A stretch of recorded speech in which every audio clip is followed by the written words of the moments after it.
예, 시청자 여러분, 오늘 하루도 여러분 잘 지내셨죠? 혹시 이 중에서도 뭐 오늘 하루가 좀 찝찝했다라는 분이 계실 수도 있는데, 인생이라는 게 다 그런 거라는 생각이 듭니다. 아, 이번 주말에 참 또 눈 온대요. 그 토요일, 일요일 계속 눈이 온다고 하는데 월요일도 많이 오고요. 여러분 모쪼록 대비 잘 하시길 바라겠습니다. 그런데 이렇게 눈이 오는 것 말고도 내일 또 예정돼 있는 큰 사안이 있습니다. 내란 우두머리 혐의를 받고 있는 윤석열 전 대통령, 그리고 역시 내란 관련 종사자, 주요 임무 종사자의 혐의를 받고 있는 김용현 전 국방장관, 뭐 이런 분들에 대한 구형이 내려집니다. 구형은 검사 측에서 하는 거죠. 이게 선고는 아닙니다. 구형입니다. 이런 것들 이렇게 생각해 보면 내일도 굉장히 좀 시끌시끌할 것 같은데, 자, 그런 의미에서 오늘 저희가 이런 문제를 비롯해서 자세히 여러분들께 분석해 드리겠습니다. 지금 스튜디오에는 이 시대 최고의 정치 분석가라고 불리는 두 분 나와 계신데요. 한 분씩 소개해 드리겠습니다. 먼저, 정치평론가시죠. 이종문 박사님 나와 계십니다. 안녕하십니까? 네, 안녕하세요. 그리고 시대정신연구소의 엄경영 소장이십니다. 어서 오십시오. 네, 안녕하세요. 예. 눈 온대요. 네, 겨울엔 눈이 와야죠. 나이 좀, 우린 조심해야 돼요. 이 눈이 올 때 잘못 걸어 다니면은, 예? 이 넘어지면, 한번 더불어민주당 박지원 의원님이 저한테 그러시더라고요. 이 나이 들수록 제일 조심해야 되는 게 넘어지지 않는 거. 이 넘어지면 이게 진짜, 저거죠. 그래서, 진짜. 또 눈이 오면 온 국민이 조심해야 됩니다. 온 국민이 조심을 해야죠. 네. 내일 뭐 토요일 날 온다니까. 내일은 안 오고. 자, 제가 앞서도 말씀드렸지만 내일, 오전에 구형이 있는데 이게 워낙 많은 분들이 이제 구형을 하기 때문에 시간은 굉장히 오래 걸릴 거라니까 오후 정도가 돼야지 아마 결론이 나오지 않을까, 이런 결론이 아니라 구형이 모두 되지 않을까 이런 생각이 드는데, 자, 내일 구형이 그거 어떻게 보세요? 뭐 일단 검찰 측 같은 경우에는 뭐 그동안에도 대체로 먼저 그런 경향을 보이지만 네. 일단 본인들이 부를 수 있는 최고의 구형량을 보통 부르잖아요. 그렇죠. 그러니까 뭐 윤 전 대통령에 대해서는 당연히 뭐 사형까지 부를 가능성이 높다. 나머지 뭐 김영현 전 장관이라든가 이런 사람들 같은 경우에는 그냥 무기 정도, 뭐 그런 정도가 아닐까, 그렇게 예. 좀 예상을 하고 있습니다. 지금 특검보를 비롯한 특별검사, 특검보를 비롯한 주요 간부들 지금 구형량을 정하는 회의를 진행한다라고 얘기를 하는데 어떻게 보세요? 네, 저는 사형은 구형이라고 하더라도 좀 과도하다고 생각을 합니다. 실제로 이제 계엄이 진행됐던 시간은 6시간 정도고, 저는 동원된 군인의 숫자나 그간의 준비 과정을 보면 이를테면 이제 일종의 해프닝성 계엄이다, 이렇게 볼 때 저는 그 사형이라기보다는 무기징역 정도가 구형이 될 것 같고요. 다른 이제 그 주요 임무 종사자 관계자들에 대해서는 20년 또는 30년 이 정도가 구형되지 않을까, 이렇게 보고 있습니다. 내일 물론 봐야 되는데 어쨌든 어떤 구형이 떨어지든 시끄러워지지 않겠어요, 또? 그렇죠. 그러니까 일단은 기본적으로는 보수 진영에서는 이 내란죄가 성립하느냐부터도 좀 의문을 좀 많이 제기를 하잖아요. 예. 그러니까 뭐 보통 내란이라든가 반란이라고 하는 거는 권력을 쥐지 아니한 자들이 권력을 쥐기 위해서 일으키는 건데, 네. 뭐 대통령이 계엄 선포한 것을 이걸 과연 내란으로 규정지을 수 있겠는가에 대한 근본적인 그런 문제 제기가 있습니다. 사실은 전문가들 사이에서도 그렇단 말이죠. 그래서 아마 뭐 예를 들어서 굉장히 사형이라든가 뭐 이제 무기라든가 이런 정도로 세게 구형이 나온다라고 했을 경우에는 보수 진영 내에서 굉장히 좀 반발이 심할 가능성이 높다, 이렇게 봐야 되겠죠. 어떻게 보세요? 네, 어찌됐든 지금의 그 특검 행태를 보면 좀 과도하게 구형을 할 가능성이 있을 것 같아요. 그래서 저도 이제 무기징역이라고 보고 있는데요. 이 윤석열 전 대통령에 대한 보수층의 현재 심정은 되게 이제 안타깝다. 그리고 이제 그 윤석열 전 대통령도 말했다시피 이 경고용 계엄이었다. 이쪽에 초점이 있는 것 같아요. 그래서 당연히 반발이 이제 심해질 가능성이 있고, 그게 또 선거가 지금 그 설날 직전에 날 가능성이 있잖아요. 예, 2월 달에 한다고 2월 중순이라고 예. 하니까 저는 이게 이제 물론 이제 정부가 직접 선고를 하는 건 아니지만 그 법원에 대한 압박 강도가 심해지고 있는 상황에서 저는 설날 직전에 선고를 할 가능성이 있다. 그래서 이것이 설날 민심으로 이어질 수 있도록 이렇게 여권이 유도하고 있지 않나. 저는 그런 생각도 듭니다. 그래서 당연히 저는 보수층의 반발뿐만 아니라 역풍도 예고된다. 이렇게 보고 있습니다.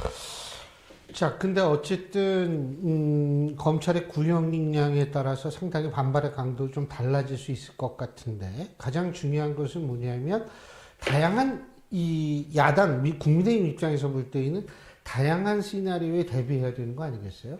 근데 그 다양한 시나리오라는 게 내란 유죄라는 거에 대해서도 사실 대비를 해야 되고, 바로 내란 유죄라는 차원에서 우리가 얘기를 해보면 장동혁 대표가 소위 말해서 어제 뭐 사과를 하지 않았습니까? 네. 그런 것도 일종의 시나리오에 대한 대비책이 아닐까라는 생각이 들 수도 있는데, 첫째, 사과 어떻게 평가하십니까? 이 정도면 충분했어. 이렇게 보십니까? 근데 거의 뭐 등 떨밀리다시피 한 그 사과이기 때문에 네. 과연 그 사과를 바라셨던 분들의 눈높이에 맞겠는가? 그 눈높이에는 현저히 좀 떨어진다라고 저는 생각을 하고요. 예. 그러니까 장동혁 그 대표가 된 이후에는 뭐 굉장히 그 아주 일관되게 뭐 약간 극우지향적인 그리고 윤 어게인 지향적인 그런 행보를 계속 해왔단 말이죠. 예. 말도 그랬고 이제 행동도 이제 그랬습니다. 이제 그런 상태에서 갑자기 이제 뭐 이렇게 사과를 하니까 일단 반신반의할 수밖에 없는 이제 그런 그 상황인 거죠. 그래서 뭐 친윤 그룹에서는 또 윤석열 전 대통령을 지지했던 층에서는 그 사과한 것조차도 지금 문제를 삼고 있습니다만, 그럼에도 불구하고 일반 국민들 눈높이에서 볼 때는 시점도 너무 늦었고 또 그 사과의 진정성도 별로 느껴지지 않는 그런 그 상황이 아닌가 이렇게 생각합니다. 어떻게 네. 보십니까?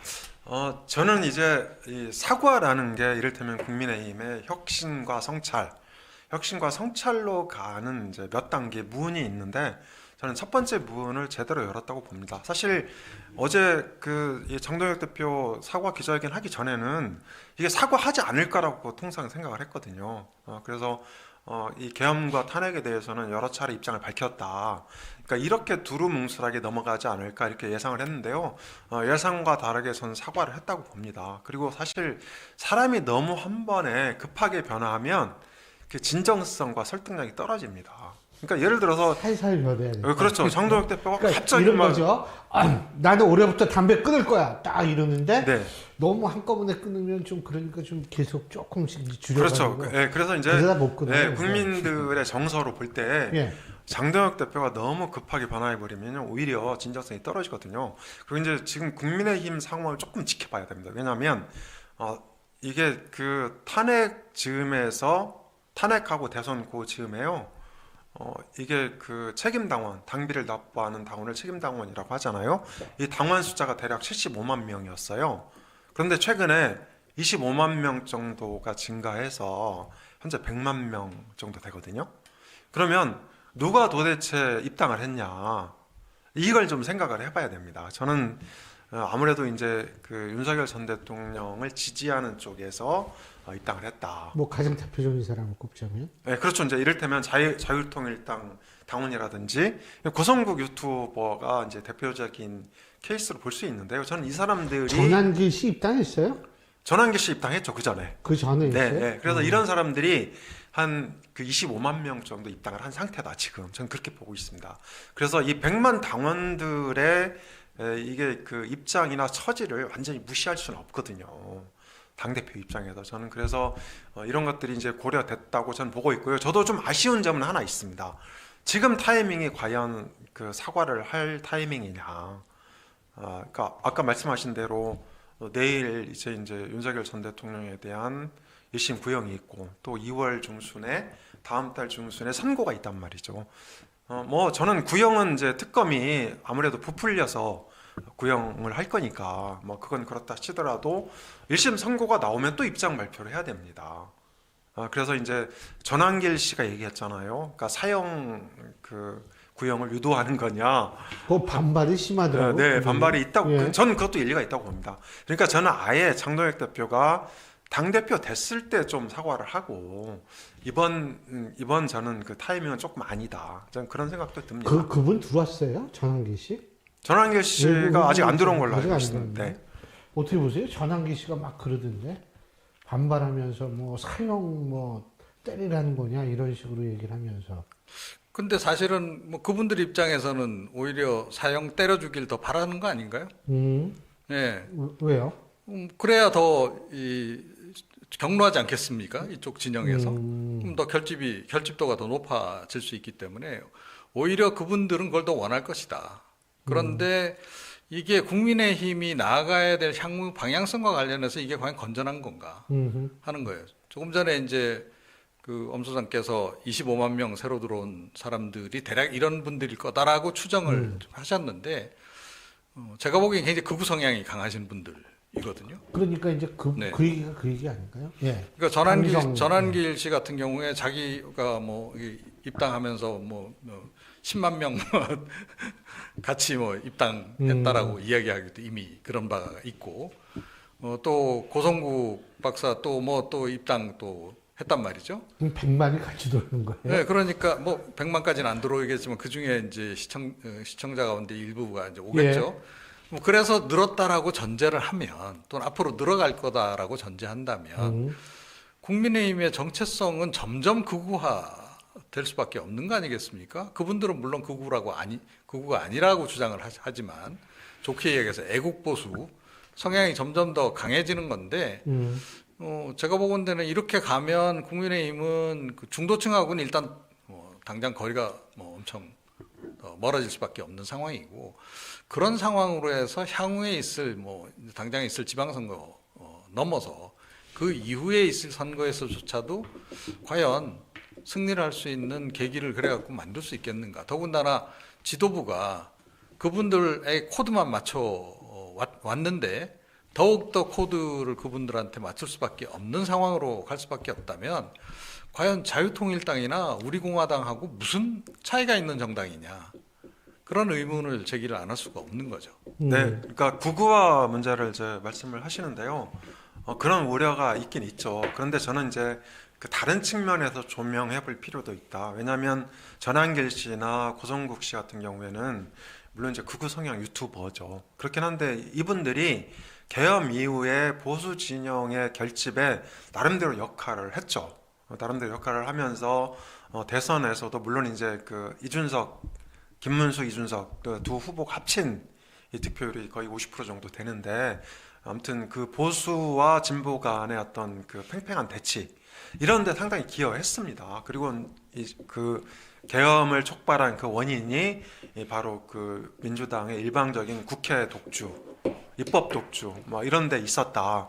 이런 것들을 이제 많이 밝혀낸 측면도 있다고 봅니다. 그래서 저는 전한길 씨나 고성국 씨를 완전히 그렇게 뭐 못된 사람들 이렇게 치부하는 거는 그 옳지 않다고 보고요. 그리고 사실 지금 뭐 극우라고 폄훼하는데 마찬가지입니다. 민주당도 이 125만 명 정도 되는 이 극좌가 거의 이제 그 당권을 쥐고 쥐락펴락하는 상황이다. 그래서 저는 민주당이나 국민의힘이나 도끼니 개끼니 같은 상황이라고 저는 보고 있고요. 그리고 이제 아까 그 말씀하셨는데, 그러니까 물론 이제 지방선거 문제가 있을 수 있습니다. 그렇지만 저는 그것이 꼭 이렇게 직결돼 있지는 않다. 그러니까 저는 아까도 말씀드렸다시피 장동혁 대표의 사과 타이밍이 조금 좀 빨랐으면 좋았다. 그리고 이번 그러니까 빨리 하고 예. 선거 나올 때 선거 나오고 다시 하고 그래서 이게 그 아까 말씀하신 것처럼 꼭 무기나 사형을 때리기를 원한다. 이 강성 보수층이 전 그거는 조금 그 해석을 잘못하신 것 같고 보고 있습니다. 왜냐하면 잠시만요. 왜냐하면요 이분들은 내란에 대해서 인정을 안 해요. 아예 그게 왜 내란이냐? 이런 입장인데 왜 그 이 사형이나 무기를 반기겠습니까? 그리고 이제 그 사형이나 무기가 나오면요, 그분들이 또 자포자기 상태가 될 수도 있는 겁니다. 이런 상황이라서 저는 그 지금의 정국을 너무 이게 구구가 그러니까 일방적으로 잘못됐다 이렇게 바라보시는 거는 좀 관점의 왜곡 아닌가. 그러니까 저하고는 보고 완전히 있습니다. 이제 관점이 다르신 건데요. 그래야지 저는- 얘기가 되죠. 저는 애국적인 관점인 거죠, 그러니까. 뭐 좋습니다. 그럼 저는 애국자가 아니라는 인정하시는 말씀이신데, 거죠? 예, 저도 나름 굉장히 애국자입니다. 예, 근데 저는 오히려 전환길 씨나 고성국 씨 같은 사람이 보수 진영 내에서 분열을 더 조장했다라고 저는 생각을 해요. 그러니까 민주당 쪽에 이른바 개딸이 자꾸 분열을 조장하는 거하고 비슷하다. 이거는 상황이 너무 극단으로 몰고 가고, 그리고 사실은 증거도 명확하지 않은 부정선거론 계속 주장하고 있고, 그래서 거기로부터 못 태어나게 지금 자꾸 만드는 그런 측면이 있는 거죠. 자, 그래서 그런 강성 지지층들을 끌어모으는 것이 모르겠어요. 그분들 입장에서는 장사의 측면에서도 도움이 되겠죠. 이쪽에 저쪽 민주당 진영의 김어준 마찬가지라고 저는 보는데, 근데 그 본인들 장사에 너무 몰입을 하다 보니 결과적으로는 자기가 속한 그런 지지층 전체의 어떤 힘을 좀 약화시키는 그런 결과를 저는 오히려 더 초래했다라고 저는 생각을 하거든요. 네, 그러니까 근데요, 당장 보세요. 지난번 대선 때만 하더라도 만약에 이준석 지금 대표하고 그때 김문수 후보하고 단일화가 이루어졌더라면 이길 수도 있었던 거 아닙니까? 예, 근데 중도 보수가 떨어져 나간 거잖아요. 떨어져 나가는 바람에 결국은 대선도 이기기 어려운 그런 구도가 만들어진 거 마찬가지인데, 지금도 그렇다. 지금도 사실은 한동훈 몰이하면서 그 얼마 안 되는 그 안에서도 또 분열을 지금 조장하고 있고 그런 식으로 지금 가고 있는 것. 이게 과연 보수 재건에 그분들이 기여를 하는 분들이라고 우리가 봐야 될 것인가? 의문입니다. 제가 짧게 네. 짧게 말씀드리겠습니다. 근데 저는 이제 그 사람들이라는 게 그 시기마다 필요할 때가 있다. 그러니까 계엄 이후에는 전환길 씨가 필요했던 것이고, 그리고 탄핵 이후 대선 무렵에는 고성국 씨가 필요했다 이렇게 봅니다. 그리고 이제 지금 또 내년이 아니고 올해 지방선거, 6월 지방선거 때는 또 다른 사람이 필요할 때다. 저도 그렇게 보고 있고요. 제가 또 활동했던 데가 2024년 총선 때 업무나 아닙니까? 그렇죠. 그때는 또 제가 필요했던 거고, 그래서 그때마다 사람이 필요할 때가 있다 이렇게 저는 보고 있고요. 입당 문제는 저는 이렇게 봅니다. 이번에 고성국 씨 입당한 것도 김재원 최고위원을 통해서 전 최고위원이. 근데 그 유튜브에서 이게 이제 했더라고요. 저는 그게 김재원 최고위원이 저는 이번에 경북도지사 출마하려고 하지 않습니까? 원래 대구시장 출마해서 리턴을 했죠. 예. 이제 이런 일종의 홍보 이벤트랑 연관이 된 어떤 개별적인 행동이다. 그러니까 예를 들어서 장동혁 대표가 고성국 입당을 이렇게 권유하거나 영입을 한 건 아니지 않습니까? 그리고 이제 전환길 씨도 자신의 모든 것, 그러니까 일타 강사도 다 버리고 아내와의 어떤 부부싸움도 그러니까 부부싸움을 안고서 이렇게 이제 일을 한 거잖아요. 수억 원씩 받는 수당, 그러니까 이를테면 월급? 이런 것도 포기하고 어쨌든 윤석열 전 대통령을 위해서 싸운 거잖아요. 그러니까 저는 그런 사람이 자발적으로 입당하겠다는데 어떻게 이렇게 인간적으로 딱 잘라냅니까? 두 분 그렇게 인간적으로 좀 모질고 이렇습니까? 전 그건 좀 아니라고 봅니다. 오케이. 정치 이전에 자, 인간적인 게 필요한 거죠. 자, 그 인간적인 측면에서 보자면 어제 장동혁 대표의 이걸 보면은 굉장히 개혁신당에 간절한 러브콜을 보낸 것 같은데, 천하람 원내대표가 오늘 보니까 딱 잘랐더라고요. 어떻게 보세요? 제가 봐도 이 두 당이 선거 연대 당 차원은 힘들 것 같은데 어떻게 보세요? 좀 가까워질 뻔했는데 도로 멀어진 장동혁 대표의 선택으로 말미암아 결국은 그렇게 됐다라고 저는 생각을 합니다. 그러니까 전환기 씨 입당은 워낙 이제 소리 소문 없이 막 이렇게 해서 당 지도부가 몰랐다 손 치더라도, 고성국 씨 입당 같은 경우에는 당 지도부도 충분히 인지했을 거라고 저는 보거든요. 네. 그러면 좀 재고를 한다거나, 아니면 하다못해 지방선거 이후로 시점을 늦춘 거라든가 굳이 뭐 이렇게 전략 전술 관점에서 보자면 그런 정도의 조치를 취할 수도 있는데 그건 아니고 마치 기다렸다는 듯이 덥석 받는다 하는 거예요. 그리고 또 인선도 있었잖아요. 예, 정정식 의원 정책위의장으로 뭐 하고 또 윤민우 교수를 뭐 윤리위원장으로 하고 말은 비상계엄에 사과를 했는데 행보를 보게 되면 여전히 극우 행보에 여전히 윤어게인 행보를 보이고 있는 거죠. 이게 개혁신당 입장에서는 이렇게 되니까 이거 뭐 진짜 변할 의지가 있는 거야? 당연히 의문을 제기할 수밖에 없는 이제 그런 그 상황인 거죠. 그래서 형식적으로는 비상계엄에 사과를 했는데 실질적으로는 사과할 마음이 없는 그렇게 진단을 내릴 수밖에 없는 거다. 저는 그렇게 생각합니다. 네, 저는 이제 개혁신당과 연대 문제는 조금 더 시간이 필요하다. 그러니까 지금 당명을 바꾸겠다는 거 아닙니까? 네. 네, 저는 뭘로 바꾸는 게 이게 또 분명히 공모할 거라고. 네. 한번 공모를 해보세요. 네, 알겠습니다.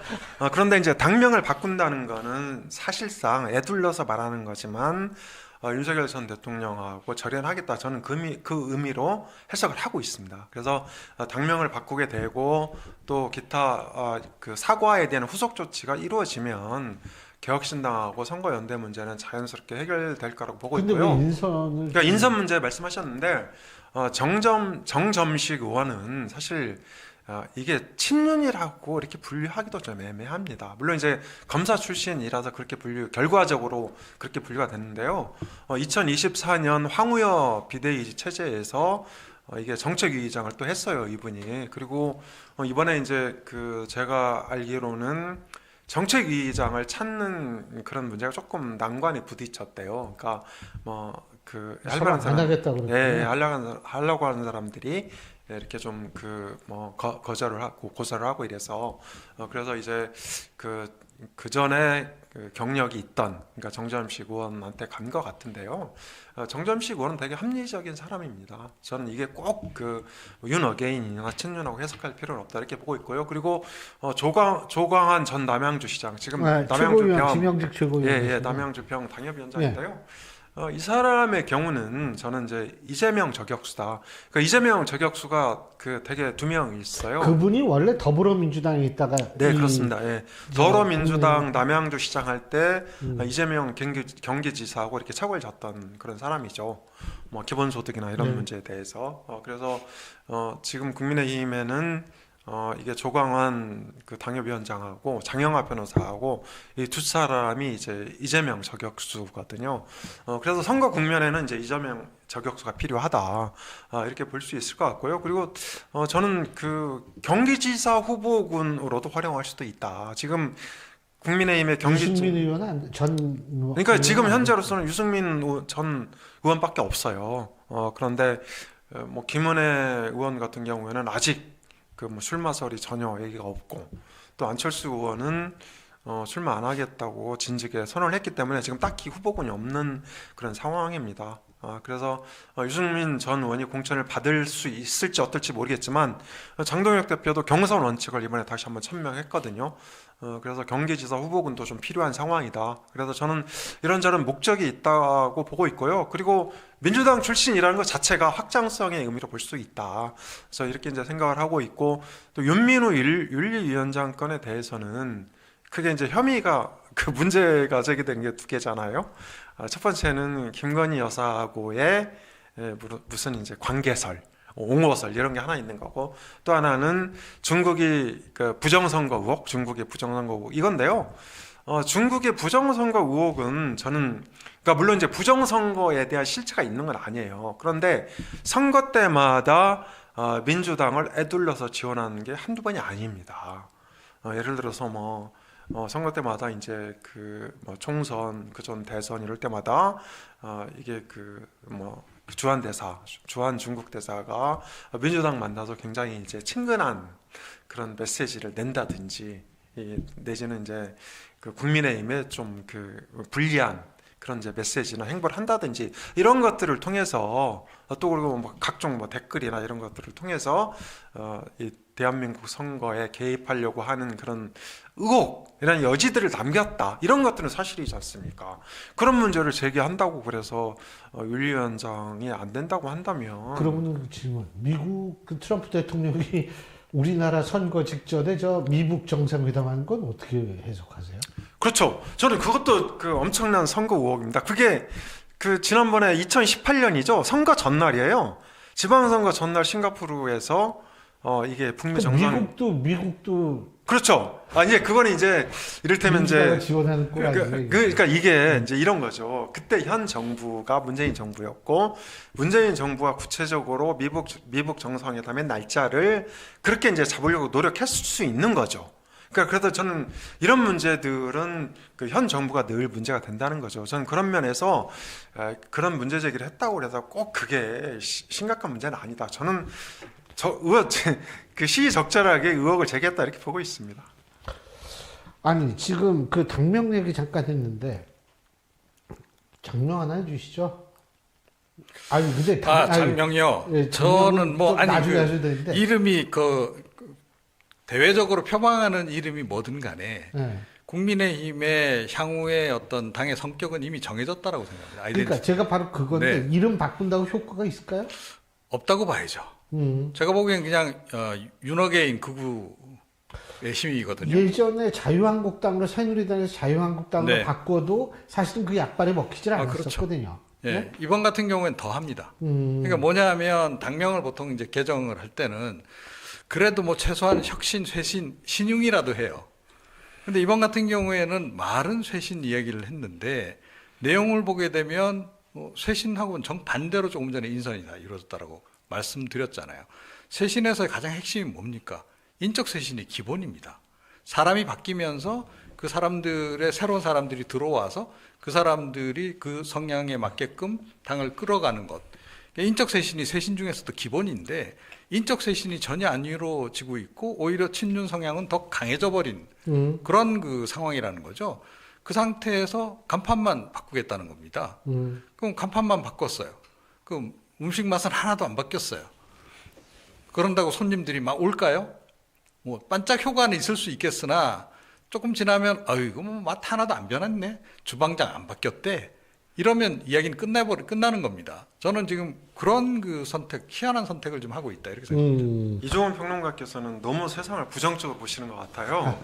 좀 이렇게 엄 소장님은 너무 아름답게만 보시는 것 같습니다. 너무 긍정적으로 좀 보셨으면 좋겠고요. 제가 그래서 이름 바꾸면 효과가 있어요? 네, 그렇습니다. 저는 이제 좋다고 자유한국당도 왜 효과 없었어요? 근데? 그러니까 그때는 사실은 이제 효과를 내기 어려운 국면이었어요. 전 지금이랑 좀 다르다고 보거든요. 그러니까 지난 2018년에 문재인 대통령 지지율이 79%, 78% 이랬어요. 그래서 이제 지방선거를 싹쓸이 한 건데요. 지금 이재명 대통령 지지율은 뭐 조금 더 지켜봐야 되겠지만 현재 기준으로 보면 대략 한 55% 안팎이고 오늘 그 전국 MBS 조사 민주당 지지율 보면 민주당 지지율 30%. 39%밖에 안 돼요. 그래서 지금 민주당이 완승을 할 것이다 이렇게 예측하기에는 여러 가지 지표가 뒷받침되지 않고 있다고 보고 있고요. 저는 이제 그 국민의힘의 정체성은 이런가라고 봅니다. 아까 말씀하신 애국 또 뭐 공화정 뭐 이런 것들이 이제 일종의 정체성이라고 보고 있거든요. 그래서 저는 뭐 국민의당도 괜찮은 이름이라고 봅니다. 국민의당이 있었잖아요. 네, 국민의당이 있었죠. 안철수 의원이 당대표 되는 거예요? 네, 그렇습니다. 그래서 저는 저한테 추천하라고 하면 저는 국민이 들어가는 게 애국이라는 그런 정체성하고 연관이 된다고 보거든요. 그래서 저한테 추천하라고 하면 국민의당을 추천하겠어요. 그리고 이제 국민의힘보다는 국민의당이 조금 부드럽죠. 그런데 뭐 공화당 이것도 이제 사실은 되게 좋은 이름인데 박정희에 대한 미국의 공화당이 또 있죠. 네, 이게 이제 너무 좀 이미지가 크게 남아 있고 지금 또 우리 공화당 있잖아요. 우리 공화당이 있고 그래서 그걸 쓰긴 좀 부담스러울 것 같고 그래서 저는 뭐 이름을 바꾸는 거는 새로운 출발이다. 그래서 뭐 이름 바꾸는 거에 대해서 굉장히 부정적으로 보셨는데 저는 이름도 바꾼다 이런 측면에서 이해를 하면 한결 더 긍정적으로 보일 수 있다 이렇게 보고 있습니다. 저는 장 대표한테 그냥 자꾸 이렇게 애매모호하게 이것도 저것도 아닌 이렇게 행동하지 말고 차라리 그냥 본색에 맞게끔 그냥 정치를 해라. 저는 그렇게 이야기 드리고 싶어요. 그래서 아니 우리 공화당하고 자유통일당하고 아예 그냥 합당을 다 해버리고 예, 당명도 그냥 공화당 이름 쓰고 차라리 그러셔라. 저는 그런 얘기를 좀 드리고 싶어요. 근데 이게 각기도를 한단 말이에요. 이것 같기도 하고 저것 같기도 하고. 예, 그런 그렇죠. 말씀이시죠? 그러면서 근데 본인 또 제가 보건 데는 실체는 명확해요. 예, 실체는 극우야. 그런데 아닌 척 자꾸 이제 하려고 하는 것이 너무 어색해요. 누가 보더라도. 그게 좀 문제가 아닌가 이렇게 생각합니다. 그 말씀하신 거를 제가 그 문자로 유식한 문자로 표현하면요, 그게 바로 전략적 모호성입니다. 그래서 장동혁 대표는 현재로서는 당분간은 전략적 모호성을 유지를 하고, 그리고 윤석열 전 대통령 선고가 나는 2월 중순 전으로 저는 새로운 어떤 계기가 마련될 거라고 보고 있습니다. 전략적 모호성도요, 뭘 좀 가지고 있을 때 이게 먹히지, 가지지도 못한 자들이 전략적 모호성 쓰다가는 여기저기 얻어맞기 딱 좋습니다. 여기저기 얻어맞는다는 말씀하시니까 지금 어제 사과하고 나서 양쪽에서 지금 욕먹고 있는 것 같더라고요. 예, 장동혁 대표. 네, 그런데요, 이게 사실 변화하기 위해서는 진통이 따르기 마련입니다. 진통이 없는 변화는 그거야말로 진전성이 없는 거거든요. 그래서 저는 조금 더 지켜봅시다, 이렇게 말씀드리고 싶습니다. 근데 지금 가장 중요한 게 뭐냐면, 지금 뭐 인선도 그렇지만 한동훈 전 대표와 김종혁 네, 둘 다 김종혁 형이니까 최고위원. 김종혁 전 최고위원, 이 두 분에 대한 징계가 어떻게 될 것인가, 이 부분이 아니겠어요, 역시? 그렇죠. 어떻게 보십니까? 그러니까 핵심은 이제 뭐 김정혁 전 최고위원에 대해서는 이미 이제 징계가 내려졌기 때문에 이제 한동훈 전 대표만 남은 거죠. 예. 그래서 이번에 윤리위원장을 누구로 임명할 것인가가 초미의 관심사였던 거고. 예. 아마 제가 뭐 알기로는 뭐 그런 게 상당히 부담스러워서 고사도 꽤 많이들 하셨던 걸로 알고 있고. 근데 어찌 됐건 뭐 돌고 돌아서 결국은 선택을 친윤. 예. 극우 성향의 인물로 택했다. 그러니까 장동혁 대표의 의중이 결국은 이제 반영된 그런 인선으로 봐야 되지 않겠습니까? 이 국면에서 장동혁 대표의 의지는 분명한 것 같아요. 한동훈은 정리하고 넘어간다. 그러니까 한동훈이 있는 한 본인의 입지도 불안정해진다라는 생각을 기본적으로 가지고 있는 것 같아요. 그러니까 뭐 사실은 워낙 이제 뭐 이 장동혁 그 대표 같은 경우도 당내 조직 기반이 있던 인물이 아니잖아요. 그리고 처음엔 또 친한계로 시작을 했고, 그 상태에서 이제 탄핵 국면에서 친윤으로 전환을 해서 당대표가 되면서 그때만 해도 바지 사장에 거의 가까웠는데 어찌됐건 자기 세력화를 하려고 노력을 한 거고, 그런데 아직까지 지위가 그렇게 확고하냐? 그것까지는 아닌 상태. 이런 상태인데 한동훈 전 대표가 계속 있다? 그래서 자기랑 그 당내에서 양립을 한다? 이거 좀 용납하기 어려운 거죠. 자기 정치 관점에서도 이게 용납이 안 되는 겁니다. 자기가 향후에 뭐 자기 대권에 나가더라도 그렇고. 그래서 이번 기회에 한동훈은 확실하게 밀어내야 되겠다는 생각을 기본적으로 가지고 있는 것 같습니다. 근데 이게 정말 관철이 될지 안 될지는 모르겠는데, 일단 윤리위원장 지명 인선까지에 드러난 장동혁의 마음은 분명하다. 한동훈 아웃. 한동훈 아웃. 네. 한동훈 전 대표와 그 계파 있는 사람들을 한동훈 아웃시키면 나머지 계파들은 힘이 뭐 빠지거나 워낙 뭐 또 응집력이 그렇게 높은 집단은 아니었기 때문에 넘어올 거라고 보는 거죠.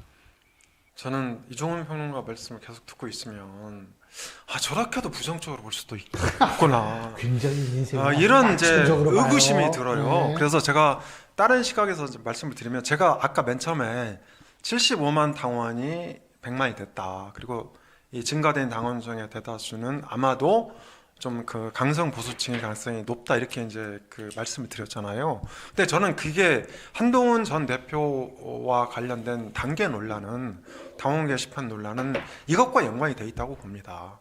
그래서 이것이라니. 그러니까 이제 이 25만 증가된 예. 25만의 그 당심하고 연관이 돼 있고, 이 당원들의 어떤 이 여론을 무시하기 어려운 그런 상황이라고 보거든요. 그런데 이제 그 예를 들어서 차기 주자와 관련해서 저는 아직 국민의힘 쪽은 정리가 안 됐다고 봅니다. 그러니까 민주당 쪽은 뭐 그 김민석 총리나 조국 대표 그리고 이제 정청래 대표 이렇게 그다음에 김동연 지사 이렇게 이제 한 3-4명 정도가 이 두각을 나타내고 있는데요.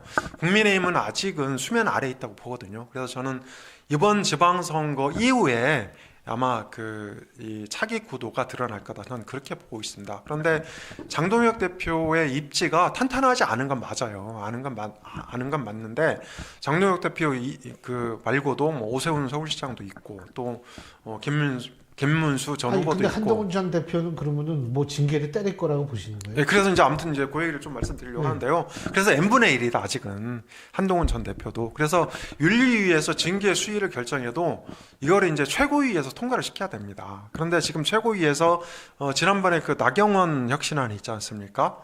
7대3. 네, 7대3. 그러니까 당원 비중을 70%로 올리는 그 비중에 대해 그러니까 나경원 혁신안에 대해서 찬성한 그 최고위 위원이 2명이었대요.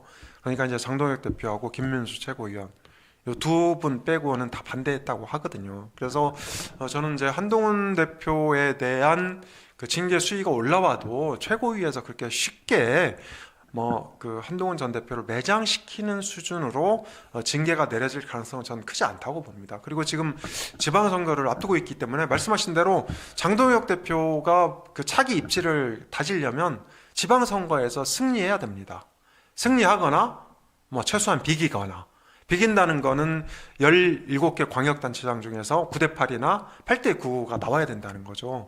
이렇게 돼야 이제 그 장동혁 대표도 남은 임기를 마무리할 수 있고 또 차기 당대표에 그 재출마할 수 있는 거죠. 이런 상황이라도 저는 장동혁 대표 입장에서도 이길 수밖에 없는 그런 그 라인업을 짜야 된다. 지방선거에서. 그 중에 하나는 한동훈 대표가 포함될 가능성도 있다. 이렇게 보고 있습니다.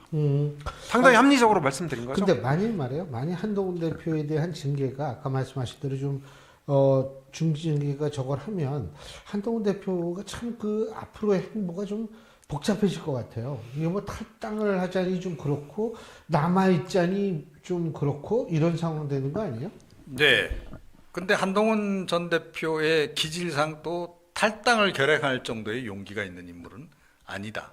라고 저는 개인적으로 진단을 내리고 있습니다. 장동혁 대표도 아마 대강 그건 아는 것 같아요. 그래서 어찌됐건 이제 뭐 굉장히 중징계를 내려서 일단 하다못해 그냥 그 좀 기라도 좀 꺾어놔야 되겠다 이 생각을 일단 하는 것 같고 가능하면 내보내면 제일 좋고 이렇게 지금 이제 보는 것 같고요. 근데 한동훈 전 대표까지도 만약에 그렇게 중징계를 때리거나 그렇게 조치를 내렸을 때 이게 그러면 지방선거에 어떤 영향을 미치겠는가 하는 거죠. 그러니까 계속 뺄셈 정치를 하는 거잖아요. 네, 이준석 전 대표 이미 나가서 따로 살림 차렸는데 뭐 한동훈 전 대표 같은 경우에 따로 살림까지는 못 차리겠으나 당내에서 입이 이만큼 나와가지고 돌아다니는 상황. 그 상황 속에서 출마자들은 이제 고민을 하게 되는 거거든요. 야, 이거 이래가지고 이길 수 있을까? 뭐 개혁신당하고 뭐 선거연대도 잘 안 될 것 같은데 이렇게 되면 이제 움직입니다. 그때부터는. 특히 지방선거 지방의회 이 단위에서는요. 사실은 당 왔다 갔다 하는 사람들 굉장히 많아요. 그러니까 막상 선거 시즌이 되면. 그래서 벌써부터 지금 뭐 경남 지역에서도 이탈자들이 나오고 있거든요. 민주당 쪽으로 해서 차라리 출마하겠다는 사람들이 막 등장하고 있습니다. 지금 국민의힘 쪽에서 이탈해 나가서. 근데 이게 지금 이제 본물이 터질 가능성이 굉장히 높은 거죠. 저는 그게 한동훈 전 대표를 어떻게 처리하느냐가 중요한 그 바로미터가 될 거다. 네, 한동훈 전 대표하고 그 망설이고 있는 분들이 뭐 이렇게 감정적으로 교감을 해서가 아니고 분위기를 딱 보는 거죠. 이분들은 분위기와 판세를 보는 겁니다. 야, 이거 뭐 한동훈 전 대표까지 저렇게까지 하고 하는 거 보니까 완전히 이건 우리 당은 그냥 20% 당이네 그냥. 그럼 이 선거 이미 끝난 거다. 이렇게 되면 그러면 가능성 높은 당으로 그냥 차라리 옮기자. 그렇게 될 가능성이 높다는 거고 또 지금 이재명 대통령이 벌써 선수를 탁 쳤잖아요. 예, 이해운 전 의원을 딱 장관으로 기용을 딱 하면서 투항할 자들은 아직은 빨리 모릅니다만 약간 지명을 했죠. 아니, 그러니까 예. 안 되더라도 예. 그 상징적인 효과가 있는 거예요. 아, 그럼요. 저 미치는 건 없어요. 그러니까 예. 메시지가 뭐냐면 투항할 자들은 빨리 투항하라. 이 메시지였다라고 저는 보거든요. 이미 그렇게 시그널을 줬기 때문에 망설이고 있던 사람들이 이제 한동훈 전 대표 처리하는 걸 딱 보고 나서는 결정을 내릴 가능성이 굉장히 높다.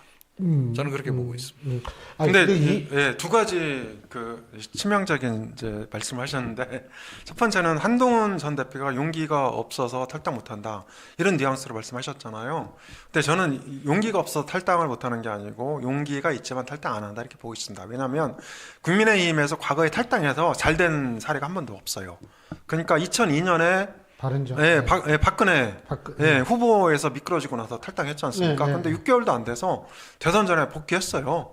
물론 이제 그 대선에서도 졌지만 유해창 당시 총재가 이제 그런 상황도 있고 말씀하신 대로 2017년에 바른정당 사례도 있고 그래서 지금 국민의힘 쪽에서는 탈당하면 죽는다.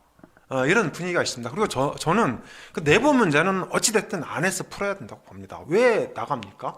지금 군부 독재 시절도 아니고 군부 독재 때는 탄압을 하니까 미국 가서 그 독립운동하고 뭐 민주주의운동하고 그랬어요. 근데 지금 그럴 상황 아니잖아요. 안에서 어찌됐든 싸워야 된다.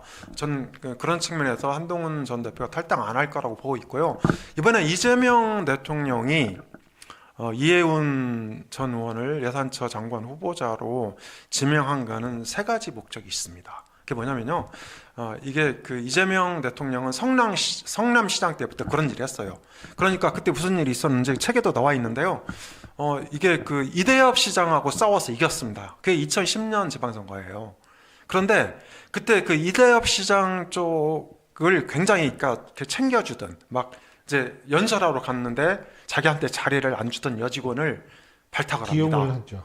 이긴 다음에 발탁을 해서 제가 그걸 어떻게 알아들었더니 엄소장님 책에서 읽은 거네. 이걸 일단 그 측근으로 요직에 중용을 하는 거예요. 그러니까 이런 상황을 그러니까 하게 되면 어떤 일이 벌어진 줄 아세요? 일단 내부에서 내부 경쟁이 촉발됩니다. 저거 내 자리인데 이 상대방 적 진영을 데리고 와서 주네. 이렇게 되지 않습니까? 이게 자리라는 게 한정돼 있는 거거든요. 이 정부 들어서 사실 농림부 장관, 그게 사실 요직입니다. 농촌 지역구 의원들한테는. 이거를 그러니까 과거 보수 쪽. 송미령 장관. 이 사람들 줘버렸잖아요.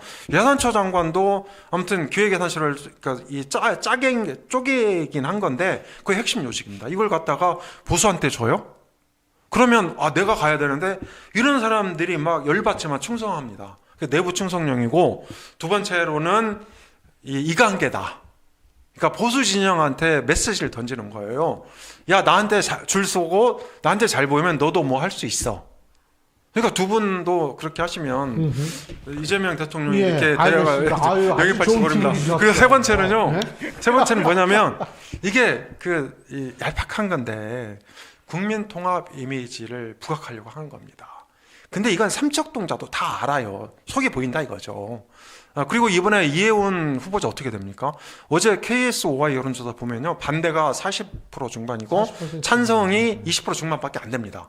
오늘 MBS 조사도 반대가 44, 찬성이 38밖에 안 돼요. 근데 저는 이대로 가면요. 한 2주 정도 있으면 자진 사퇴할 수밖에 없다. 이것이 과연 이재명한테 좋은 겁니까? 42대 35입니다. 네, 저는 안 좋다고 봅니다. 언젠가 뾰록 납니다. 이거는 그 얄팍한 그런 수로 방금 뾰록이 나게 돼 있다. 그러니까 어쨌든 낙마할 것이다 이런. 네, 그렇게 저는 그렇게 보고 동의하세요? 있습니다.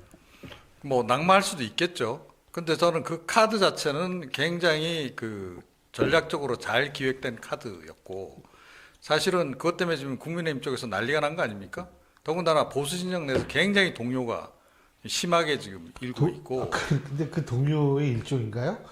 굉장히 열심히 뒤지고 있더라고요. 네, 그 아니 뭐 이게 뒤지는 거는 뒤지는 건데 이제 그거하고 상관없이 제가 조금 전에 말씀드렸듯이 저는 이해원 카드는 이거는 지방선거용 카드였다고 저는 생각을 해요. 이재명 대통령의. 그 카드에 동요하고 있는 현장의 출마자들이 굉장히 많다는 거예요. 지금 국민의힘 후보군 가운데서. 이 사람들이 동요를 하면서 지금 저쪽으로 넘어갈 생각을 지금 하고 있는 거거든요. 실제로도 몇몇은 지금 이탈이 지금 발생한 상태고.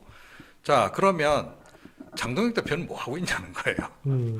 이재명 대통령이 그런 카드를 쓸 동안에 장동혁 대표는 하고 있는 게 한동훈 자를까 말까. 예. 이것을 하고 있다는 거예요. 뺄셈 정치를 하고 있다 이거죠. 예, 그런 거죠. 이렇게 해서 이게 경쟁이 되겠습니까? 저는 그렇게 생각합니다. 근데 이 한동훈 카드는요, 저는 이게 이를테면 그러니까 중간 형태의 해결도 가능하다고 봅니다. 그러니까 한동훈 전 대표가 뭐 사과를 다시 한번 표명을 하고 공개적으로, 그리고 이제 그 징계 수위를 좀 낮춰서 이렇게 적당하게 좀 타협하는 그런 방안도 가능하다고 보고 있고요. 이해운 카드는 지금 벌써 역풍이 불고 있어요. 그게 오늘 전국 지표조사 보면 그대로 해석이 됩니다. 왜냐하면 대통령 지지율은 2% 올랐는데요. 민주당 지지율은 한 2% 빠졌어요. 근데 그게 김병기 전 원내대표와 강선우 의원 문제 때문에 빠졌을 물론 이제 수도 그게 있는 거잖아요. 복합적으로 영향을 미쳤을 텐데 어쨌든 이재명 대통령이 중국 가서 막 저렇게 화려하게 지면을, 실제 내용은 화려하지 않은 걸로 저는 보고 있는데 아무튼 언론 지면을 화려하게 장식했잖아요. 그럼에도 불구하고 2%밖에 안 올랐다. 그리고 민주당 지지율도 물론 이제 김병기 전 원내대표나 강선우 의원 건으로 복합적으로 하락했지만 어쨌든 40% 밑으로 떨어져서 굉장히 격차가, 국민의힘이 물론 많이 오르진 않았어요. 23%. 그런데 두 당의 격차가 굉장히 많이 줄어들었다 이렇게 보면 이해운 카드는 이미 역풍이 불고 있다, 저는 그렇게 보고 있습니다. 근데 지금 제가 아까도 말씀드렸지만 김병기 전 원내대표와 강선우 의원의 문제, 이게 이 일정 부분 민주당 지지에 지금 지지율에 영향을 미치고 있다고 보십니까? 뭐 부분적으로는 영향을 미치고 있는 것 같긴 한데요. 이게 근본적으로 지금 뭐 확 정당 지지율을 확 내린다든지 이재명 대통령의 지지율을 확 끌어내린다든지 그런 요인으로 작동을 하고 있지는 않아요. 그래서 저도 사실은 약간 의아하거든요. 왜 그럴까? 근데 민주당은 일단은 겉으로 보기에는 기민하게 대응을 일단 하고 있어요. 그러니까 강선우 의원 신속하게 바로 제명 딱 해버렸고. 근데 김병기 전 또 김병기 전 원내대표는 어찌됐건 감찰단에, 윤리감찰단에 넘겼고 좀 그런 거예요. 근데 이제 누구라도 그런 생각은 갖죠. 그러니까 강선우하고 김병기의 차이가 뭐냐 대체. 예, 강선우는 저렇게 그냥 신속하게 밤에 채고 열어가지고 막 저렇게 잘라버리더니 김병기는 확 제명도 못하고 오히려 죄질 또는 죄의 양으로 볼 때, 절대적인 양으로 볼 때는 김병기 쪽이 훨씬 더 중한데 범죄의 중대성 굉장히 강조하잖아요. 그런데 왜 김병기는 저렇게 확 제명을 못할까? 여러 가지 사정이 있을 것이다라고 지금 보고 있는데 문제는 그게 아직까지는 확 드러나지는 않았다는 거예요. 그냥 잠재되어 있는 거죠. 이게 이제 폭발되는 순간이 어느 순간에 올 거다라고 저는 보는데 그게 지방선거 전에 만약에 온다 그러면 굉장히 치명타가 될 수도 있다고 봅니다. 특히 이재명 대통령이 관련된 부분에서 뭔가 드러난다면, 그렇지 않다라고 한다면 그냥 이거는 좀 지방선거에 그렇게 결정적인 영향을 오히려 안 미칠 수도 있다. 약간 잊혀가는 이슈가 될 수도 있다고 보는데 결국 핵심은 제가 보건대는 김병기의 정보력 아닌가 싶어요. 그러니까 워낙 국정원 출신이시니까. 워낙 국정원 출신인데다가 예. 또 강선우 의원하고 뭐 전화 녹취한 거 보더라도 그렇고 또 본인 자녀들 문제 해결하는 과정에서도 그렇고 보면 다 이렇게 국정원 국정원 출신다운 티가 팍팍 나잖아요, 그죠? 예, 뒤로 짜자작 하고. 근데 그게 통화 녹음이면 모르겠는데. 그 통한다는 거 아는 거죠. 대화 녹음은 이건 일반 사람은 잘 생각 못 하거든요. 네, 그런 거죠. 그래서 그리고 대화 녹음만 했겠습니까? 국정원에서 또 잘하는 거가 뭐 이런 얘기까지 드리면 뭐 할지 모르겠지만 뭐 도청 이런 것도 기본적으로 다 하는 거 아니에요? 네, 국정원 출신들 나와가지고 여의도에 이른바 소식지 장사하시는 분들 보면 도청 이런 건 기본으로 하는 걸 알고 있는데, 자, 그런 것까지 다 있다라고 전제하면 김병기가 준 게 너무 많은 거죠. 아마 이재명 대통령에 관한 것도 꽤 많이 쥐고 있을 가능성이 높다. 그래서 아마 확 못 건드리는 것 같아요. 그러니까 그냥 살살 달래가면서 그냥 탈당해 주시면 좋지 않겠어요? 이런 식으로 지금 이제 유도해 나가고 있는데, 근데 김병기 의원이 어느 순간 그냥 확 돌아서 이것들이 나를 내쫓는단 말이야, 나를 팽한단 말이야 해가지고 막 터트린다. 본인이 터트리기 시작하면 그거는 그야말로 감당이 안 되는 상황. 그게 제가 말씀드린 이제 대형 악재가 되는 순간인 거고, 그게 당분간 내연된다라고 봤을 때는 이게 지방선거의 결정적인 변수로 작동할 것 같지는 않다, 이렇게 생각합니다. 네, 제가 그 2006년부터 2008년까지 이게 국민의힘 과거 이제 남원정 소장파로 불리던 정병국 의원 보좌관을 한 적이 있어요. 그러니까 한 20년 뭐 가까이 됐지만 20년 조금 안 됐죠. 보좌관을 한 적이 있는데 이제 지역 선거를 여러 번 치러봤습니다.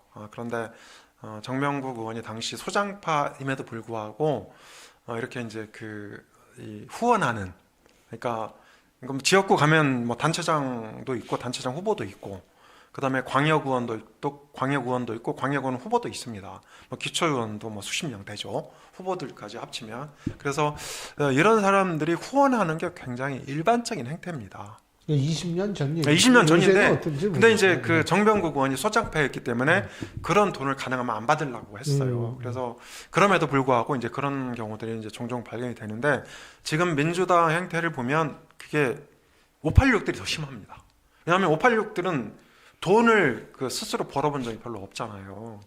그러니까 이제 그 운동하다가 배지를 단 거 아닙니까? 그러면 지역구 운영을 하다 보면은 돈이 많이 필요하거든요, 실제로. 그러니까 우리가 알고 있는 그 지역에 가면 프랜카드 달리지 않습니까? 그 뭐 지역구 의원이나 지역위원장 명의로, 이게 다 광역의원이나 기초의원이 자기 돈 내서 하는 거예요. 동네별로. 그래서 문구가 다 틀립니다. 그리고 이제 심지어 어떤 경우에는 이 당협 사무실이나 지역 사무실 비용도 광역의원이나 기초의원들을 이렇게 뿜빠이게 해서 냅니다. 이게 굉장히 관행으로 이제 자리 잡아져 있고 586은 더 심하다, 이렇게 볼 수 있는데, 그러니까 이거를 이 정청래 대표가 휴먼 에러라고 하잖아요. 휴먼 에러. 그게 인간적으로 널리 퍼져 있다, 이런 얘기입니다. 쉽게 말해서 손댈 수 없을 정도로 만연해 있다, 이런 얘기를 이런 얘기를 휴먼 에러라는 아름다운 용어. 저는 휴머니즘은 많이 들었는데 휴먼 에러라는 건 이번에 처음 들었어요. 그래서 이렇게 쓰는 거예요. 본인, 그러니까 이제 뭐 초선들도 아무 말 못 하고 있는 거잖아요. 다 그런 상황이거든요. 그런데 아까 말씀하신 대로 김병기 의원은 국정원 출신이고, 또 녹취뿐만 아니고 아마 영상 이런 것도 있을 수 있거든요. 말씀하신 대로 대통령과 관련된 거 많이 있을 수 있고, 이런 것들이 다 폭로되면 어떻게 되겠습니까? 여당이 난장판 되는 거예요. 그것 때문에 저렇게 버티고 있는 거죠. 그래서 저는 이제 윤리심판위원회 회의를 연기한 것도 이재명 대통령이 귀국해서 나를 좀 구명해다오, 그런 메시지가 아닌가, 그렇게 생각합니다. 근데 이게 이건 지방선거까지는 안 갈 거라고 말씀하셨는데 동의하세요? 저는 지방선거에 심각한 영향을 미칠 수도 있다고 봅니다. 아까 이제 지방선거 말씀하시면서 국민의힘 쪽이 저쪽으로 다 줄을 서고 있다, 이렇게 말씀하시는데, 저는 그러니까 일부 그럴 수도 있다, 일부 그럴 수도 있는데 오히려 반대 현상이 벌어질 수도 있습니다. 지금 여당 쪽으로 너무 많은 사람들이 몰려 있기 때문에.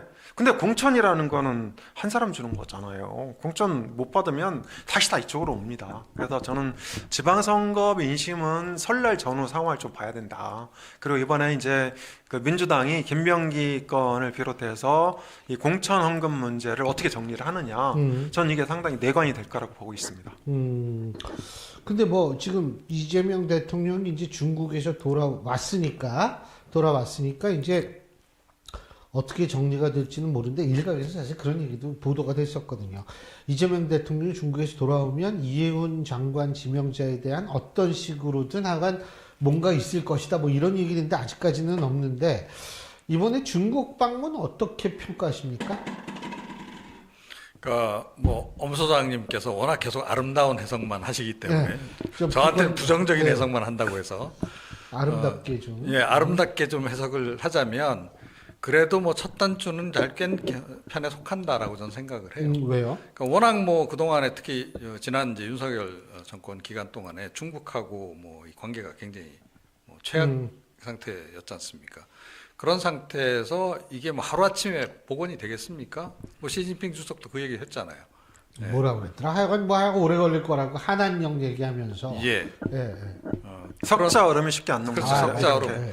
정확히 얘기하면 90cm. 숫자가 90cm네요. 네. 뭐 대략 뭐 하여튼 그러니까 1m 정도 되는 얼음이 하루아침에 다 뭐 녹겠는가 이제 얘기를 했는데 그래서 시간이 좀 필요한 거고 그런데 뭐 저는 생각했던 것만큼은 이재명 대통령이 그렇게 친중은 아니다라는 생각을 간혹 해요. 아, 저도 사실은 그런 생각. 예, 그러니까 우선 이제 대표적인 게 저 트럼프 대통령하고 정상회담 하면서 핵 추진 잠수함 얘기할 때 중국 잠수함 추적까지 이야기했단 말이에요. 보통 북한 잠수함 추적에 애로가 있다 이 정도 이야기할 법도 한데 중국까지 끼워 넣어서 맞아요. 이야기를 했어요. 그리고 이번에 그 뭐 역사에 뭐라 그랬죠? 역사의 우를 범하면 안 된다고 시진핑 주석이 얘기했던가? 예. 그랬더니 이재명 대통령이 아니 그건 난 공자 말씀을 아주 착하게 살자 이런 뜻을 해서 공자 말씀. 네, 네. 공자 말씀 이거 굉장한 그 재치도 있고 저런 게 있거든요. 그러니까 뭐 좋게 표현하자면 굉장히 하이조크를 한 거죠. 맞아요. 네, 그런 건데 그런 거로 봐서는 그렇게 우려했던 것만큼 보수 진영에서 우려했던 만큼의 친중 성향을 노골적으로 표방은 안 하고 있다 적어도 속으로는 어떨지 모르겠으나 자 그런 정도면 아직까지는 그렇게까지 우려할 단계는 아니고 일단 한중 관계 개선의 어떤 물꼬를 튼 점에서는 일단은 긍정적으로 평가를 해야 되고 당장의 성과를 기대하는 건 좀 저는 과욕이다라고 생각합니다. 중국하고 관계에서 저는. 네, 저는 이제 이재명 대통령의 대외 관계 전략이 뭐냐 이거 간단하게 먼저 그 짚어서 말씀드릴게요. 그러니까 그 전에 그 중국 문제 나왔을 때 CC에 그 예전이죠. 예, 예전에 그러니까 선거 때도 그런 얘기 한 번 있었어요. 그러니까 이를테면 중국에 대해서 CC하면 된다, 다 해결된다. 그러니까 이를테면 CC의 외교죠. 그런데 저는 이제 이재명 대통령은 중국뿐만 아니고 미국, 중국, 일본, 북한 여기에 다 모두 CC하자. 이게 바로 이재명 대통령의 외교 전략이에요.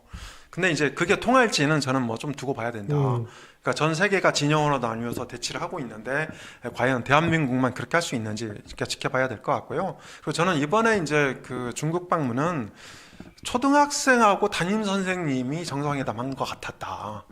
저는 이제 그렇게 표현을 하고 싶어요. 대표적인 케이스가 그 북핵 문제. 그러니까 남북 관계 아예 언급이 없었죠. 아니요, 그러니까 남북 관계에 대해서 중재를 요청했어요. 근데 시진핑이 뭐라고 그랬냐면 인내를 갖고 기다려라. 완전 이제 공자처럼 얘기한 거죠. 그러니까 이 초등학생처럼 보채니까 야 시간 좀 갖고 기다려. 아직 멀었어. 이렇게 얘기한 거죠. 그러니까 얼마나 쪽팔린 외교입니까, 그게. 왜 거기 가서 그 뻔한 그러니까 저는 시진핑이 그렇게 나올 거라는 걸 저 알고 있어요, 저도. 시진핑 하는 얘기 보면 그렇게 얘기합니다. 석자애름 이런 얘기 계속하고. 근데 거기 가서 뻔히 알면서 쪽팔리게 왜 그런 얘기 합니까? 어떻게든 이제 남북 간에 풀어보려고 노력을 해야지. 근데 북한은요, 모기장론이라는 게 있어요. 옛날에 김일성과 김정일이 폈던 게 모기장론입니다. 뭐냐면 모기장을 딱 쳐서 우리가 필요한 공기만 들어오게 하겠다. 나머지는 안 돼. 왜냐하면 대한민국과 북한이 그 물물 교류를 하는 게 가장 큰 위협입니다. 왜냐하면 대한민국의 선진 문화가 북한으로 들어가면 주민들이 동요하니까 이걸 막아야 되거든요. 그래서 북한이 남한이랑 대화 안 하는 거예요. 그런 것도 모르고 왜 거기 가서 쓸데없이 시진핑한테 그런 부탁을 하고 있습니까? 그리고 서해 구조물도 그래요. 그러니까 서해 구조물 3개 설치했잖아요. 이 중에 하나만 넘어왔다는 거 아닙니까? 그러면 거꾸로 얘기해보죠. 이 공동선에다가 중국이 다 구조물 세워도 됩니까? 그거 상관없나요, 그럼? 그거 상관이 있는 거예요. 중간 수역에 있는 구조물을 다 철거를 해야 됩니다. 왜 거기다가 중국 놈들이 서해 구조물을 세우죠? 우리나라 그걸 안 세워요? 이것도 문제가 있는 거예요. 그리고 핵잠수함하고 북핵 얘기 말씀하셨는데 두 개 다 부정적인 그 중국이 반응을 보인 거예요. 고개 돌렸어요. 그러니까 저는 이재명 대통령이 핵잠수함 만들 의사가 전혀 없다고 봅니다. 그리고 실제로 이제 그 올해 말에 미국 중간선거 있어요. 중간선거에서 민주당이 이기면 물 건너 갑니다. 그리고 이거 만드는데 10년, 20년 걸려요. 그래서 저는 이재명 대통령의 핵잠수함 이슈도 안보 이슈를 선점하기 위한 정략에 불과하다. 이렇게 보고 있고, 이걸 이제 마사지하기 위해서 중국 가서 시진핑한테 싸바싸바 한 거죠. 이게 바로 이번 이재명 대통령의 방중에 대한 전반적인 평가다. 이거 제가 맨날 아름다운 얘기만 한다고 하니까 일부러 말씀드린 겁니다. 부정적인 얘기. 근데 뭐 어쨌든 중국 X가 아니라 중국 사람으로 정정을 하고요. 그러니까 이제 여러 가지 분석이 가능한데 지금 세상이 너무 어지러워요. 이거 막 그냥 아니 물론 전 마두로가 독재자라고 생각을 하는데, 그건 독재자죠. 그리고 뭐 경제 X판으로 만들어 놓은 사람이란 건 맞는데, 근데 대통령을 막 그렇게 좀 그런데 이 얘기는 결국 뭐냐면 이제는 힘이 지배하는 세계 질서가 됐고 미국에게는 동맹이라는 단어가 존재할 수 없고 그린란드 문제로 나토도 지금 흔들흔들하고 있다라는 이런 세상에 살고 있는데 과연 여기 우리가 어떻게 헤쳐나가야 될지 우리가 좀 잘 합리적인 고민을 해야 될 때라는 생각이 듭니다. 예, 오늘 두 분 말씀 여기까지 듣죠. 고맙습니다. 네, 감사합니다. 예, 자 여러분 좀 고민을 하는, 제가 앞서 말씀드렸지만 토요일날, 일요일날 뭐 눈 오는 지역이 많다고 하죠. 월요일날도 눈 온답니다. 여러분 대비 잘하시기 바라겠고요. 저는 월요일 저녁 5시 여러분 다시 찾아뵙죠. 자, 한 주 동안 여러분 수고하셨습니다. 고맙습니다.